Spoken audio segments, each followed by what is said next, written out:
24 counting day magic June 4 ചൊവ്വാഴ്ച രാവിലെ 5 മണി മുതൽ. വന്യജീവി ഭീതിയൊഴിയാതെ വയനാട് വാഗേരി മൂടക്കൊല്ലി ഗ്രാമം. രാത്രിയാകുന്നതോടെ വന്യജീവികളുടെ വിഹാര കേന്ദ്രമാണ് ഇവിടം.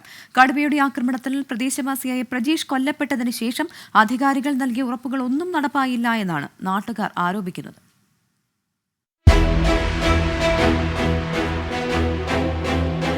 ഇത് മൂടക്കൊല്ലിയിലെ ഒരു വീടിന്റെ അവസ്ഥയാണ്.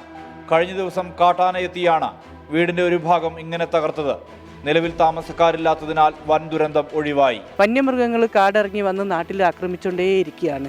ഇവിടുത്തെ കർഷകർ എങ്ങോട്ടാണ് പോകേണ്ടതെന്ന് ഒരു നിശ്ചയമില്ല. പുറത്തിറങ്ങാൻ പറ്റുന്നില്ല. കടുവയുടെ പ്രശ്നവും ആനയുടെ പ്രശ്നവും പന്നിയുടെ വിഷയവും മറ്റു മൃഗങ്ങളുടെ വിഷയവും കൊണ്ട് കാർഷിക മേഖല എല്ലാം തകർന്ന് തരിപ്പണമാക്കുന്നു.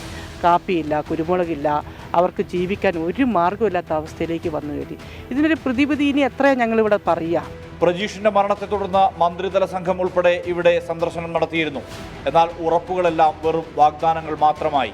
3 ഭാഗവും വനത്താൽ ചുറ്റപ്പെട്ട ഒരു പ്രദേശമാണ്. ഇപ്പോൾ ഈ 9 വർഷത്തിനോടിടയ്ക്ക് 3 പേരുടെ ജീവൻ വരെ കൊടുക്കേണ്ടി വന്നിട്ടുള്ള ഒരു പ്രദേശം കൂടിയാണ്. മന്ത്രിതല സംഘം വന്നു, രാഹുൽ ഗാന്ധി വന്നു, എല്ലാ ജനപ്രതിനിധികളും ഇവിടെ സന്ദർശിച്ചു, ഒരുപാട് ഉറപ്പുകൾ നമുക്ക് തന്നിട്ട് പോയി.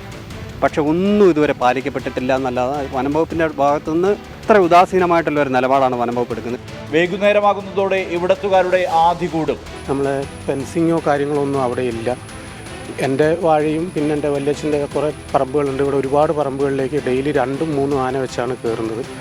ഇവിടെ കാപ്പികൾ കളയുന്നുണ്ട്, വാഴ കളയുന്നുണ്ട്, കവുങ്ങ്, തെങ്ങ്, എല്ലാ സാധനവും. നഷ്ടപരിഹാരങ്ങൾ ഇതുവരെ നമുക്കൊന്നും കിട്ടിയിട്ടുമില്ല. പിന്നെ അവർ അപേക്ഷകൾ വെച്ച് കഴിഞ്ഞാൽ ഭയങ്കര കാലതാമസമാണ്. പൂർത്തിയാകാത്ത കൽമതിലും ട്രഞ്ചുമെല്ലാം കടന്നാണ് ആനയുടെ വരവ്.